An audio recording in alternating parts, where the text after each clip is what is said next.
কি অবস্থা সোনামণিরা, ভালো আছো তো? লেখাপড়া করছো তো? করতে হবে, নয়তো কিন্তু কাজ হয়ে যাবে।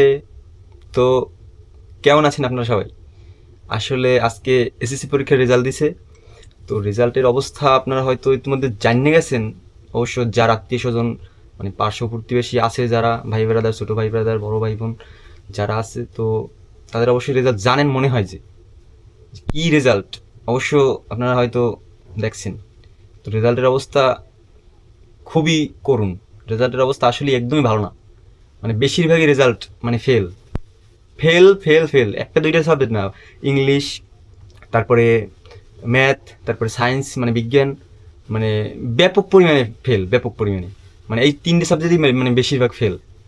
ঠিক আছে, মানে একটা দুইটা স্টুডেন্ট না, মানে হাজার হাজার, এবছর মনে হয় 50%-এর বেশি ফেল। তো যারা পাস করছেন তাদের জন্য অভিনন্দন, কনগ্রাচুলেশন। এবং যারা ফেল করছেন তাদের জন্য আসলে কিছু বলার নাই।